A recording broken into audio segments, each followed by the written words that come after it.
Recording. Regular Joe here. The old media tends to call me Joseph Gordon-Levitt, that being my name and all. But I go by Regular Joe.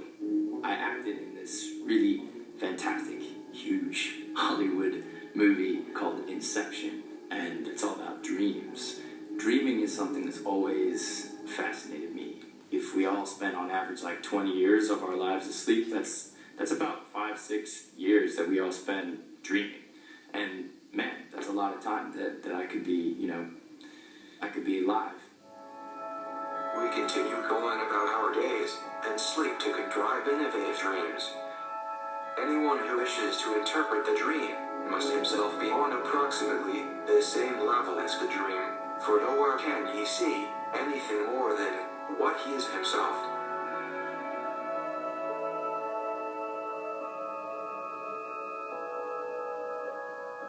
Well, what is exactly going on here when I'm asleep, and why do we dream, and what is it for, and what can I maybe get out of it? I'm hoping that in working on this documentary right now, I can maybe learn a thing or two about dreams.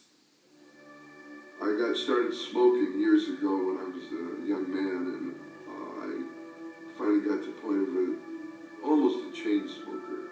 And somewhere in the 50s, the Surgeon General, announced that cigarettes cause cancer of the lung. I tried to quit. Then I developed a chronic cough that smokers had. One day I was coughing, and I coughed up into a handkerchief. It was pain. And a chain smoker could only mean one thing: cancer of the lung. And that's the death sentence. And the despair I felt, and the self-hatred, I should have quit. I won't see my children grow up. Just incredible despair. And then I woke up. And the dream was so real, I didn't smoke another cigarette. I call it the dream that saved my life, because I probably would have kept smoking.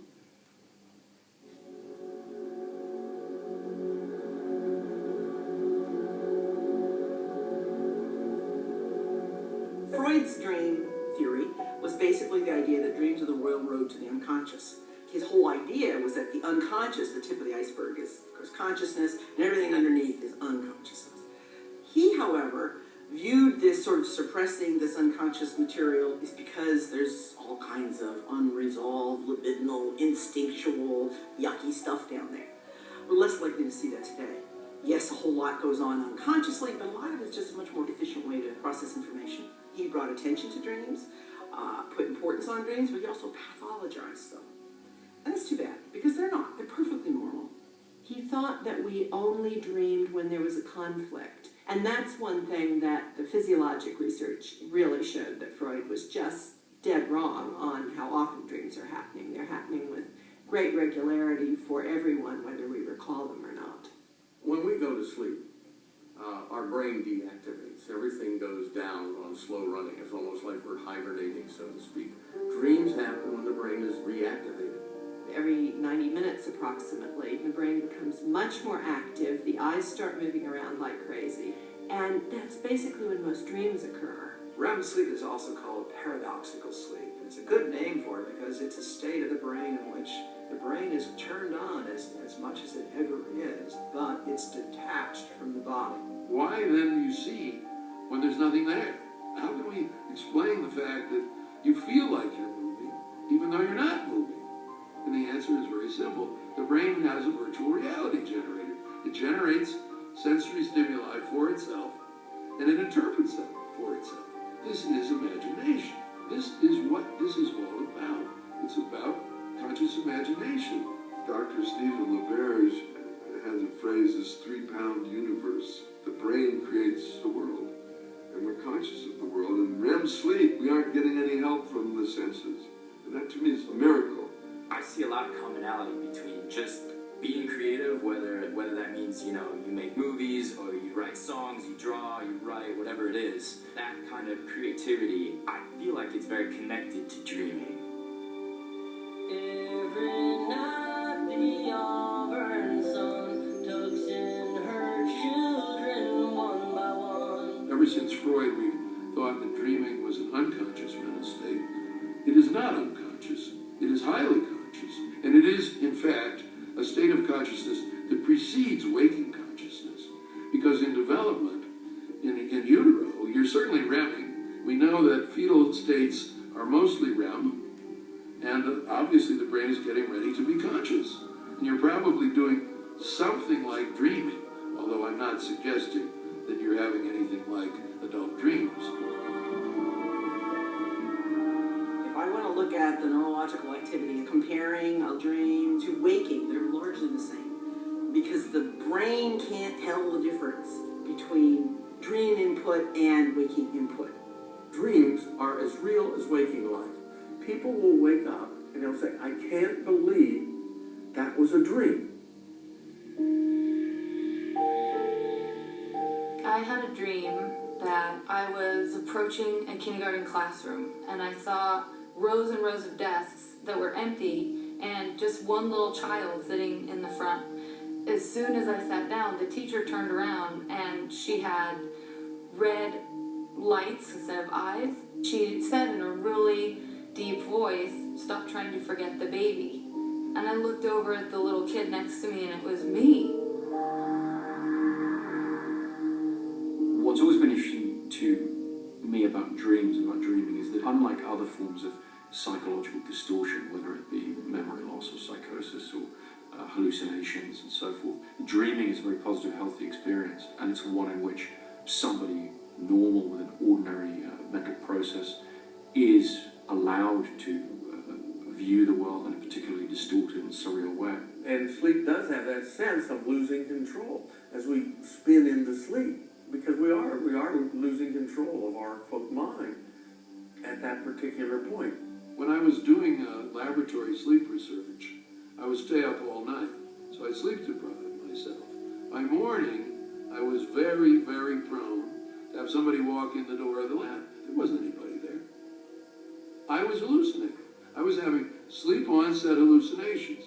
Those hallucinations, if I was sleeping normally, would be contained in my dream world. Freud and Jung both said that let the dreamer awake and you will see psychosis.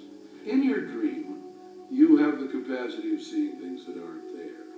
If, for reason of sleep deprivation, drug taking, or bad genes, you have that dream experience during waking, you will call it psychosis.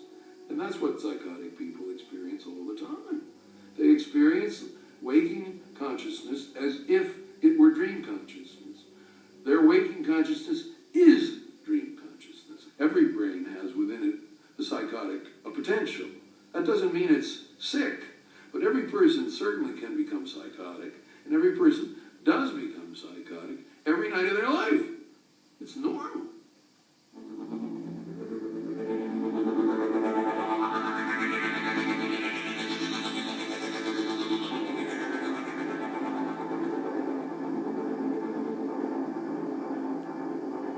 When you go into REM sleep, there's basically a part of your brainstem that suppresses muscle tone. When that switches off, we're essentially paralyzed. We can't move. What you can do is move your eyes. You still have control over that. The function of the paralysis mechanism is so that you can have these emotionally engaging experiences, but be safe. I've certainly had the experience of still being subject to the paralysis, but actually waking up in the real world. And for an instant or two, you can't move, and that is certainly very frightening. You know you're paralyzed. You know you're awake. You know you're in your room. You cannot scream out. You cannot move. UFO abductions are often attributed to this disorder. You wake up from a dream and you're breathing hard, and your heart's going, that's REM sleep. If you have an asthma attack, it's out of REM sleep. Stomach acid secretions are up 20 times in REM sleep. So REM sleep is pushing the body while it's paralyzing, thank God, because when that paralysis mechanism cuts off, people act it out, and that can get dangerous.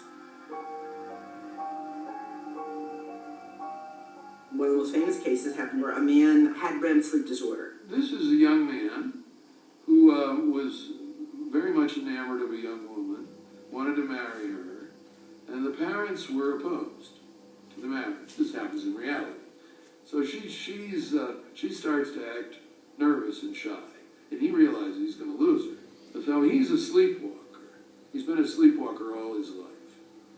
So he's going home in his car, and he hears on the radio that these two people have been killed with a hammer. And he says, I wonder if I did that.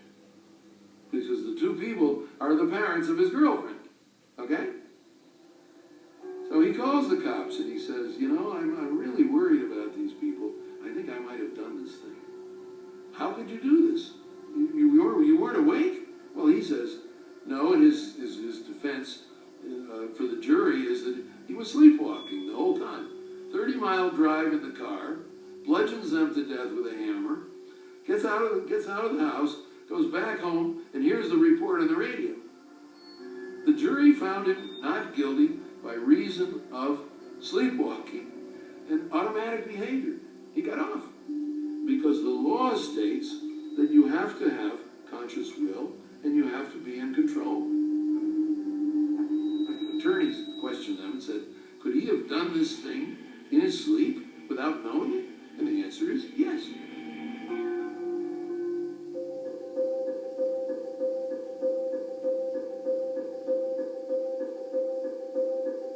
I find that literally trying to recall dreams or trying to relate the dream experience, I find that to be really impossible.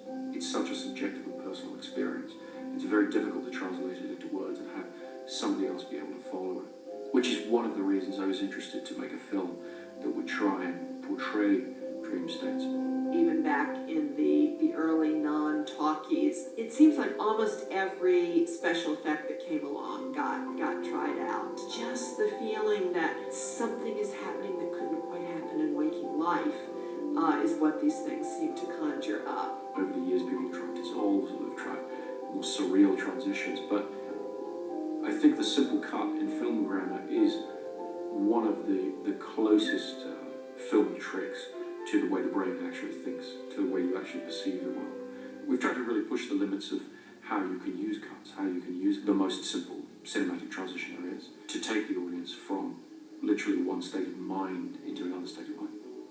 Taking on the challenge of doing a film that's set within a dream state, it wasn't that far off for me from what making movies is, if that makes any sense. We all have to take on a sort of alternate reality and put ourselves in different character shoes and sort of be in different environments that are a dream every time we make a movie.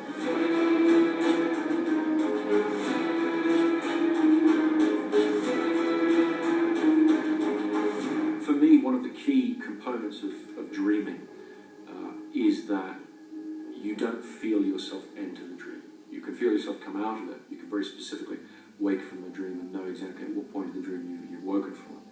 But for me personally, I would never feel myself entering that state in a conscious way. And so in portraying dreams and the entry into dreams in the film, it was very important to me to try and really do it the way it felt. And the way it feels to me is that you find yourself in the middle of a situation, in the middle of an environment. And then as the experience ends, you become aware of where you are physically in the world above the dream, if you like. And so the way we portray the entry into dreams is we throw the audience into the middle of an experience, and then they become oriented through coming out of the dream. When we look at the dream life of people in general, the emotions are mostly negative. They are mostly sadness, fear, most of all apprehension or anxiety, and we'll throw in confusion, puzzlement. And that's another reason why I say we tend to dream worst-case scenarios. There's certainly some fairly common dream themes. The recurring dream that I have the most, which is a classic universal dream, is anxiety about schoolwork and being back in high school and not having done any of the coursework for an exam, but having to take that exam. And the classic experience is falling and waking up before you hit bottom. I went to school and I suddenly realized that I'm only wearing my underwear and everyone else is fully clothed. Half or more of people will say, I've had that dream at least once. A dream of being in public, inappropriately dressed, of their teeth falling out, a dream of flying under their own power. Bad dreams are very common. Anger, attack dreams are very common. One evolutionary theory is that dreaming helps us to practice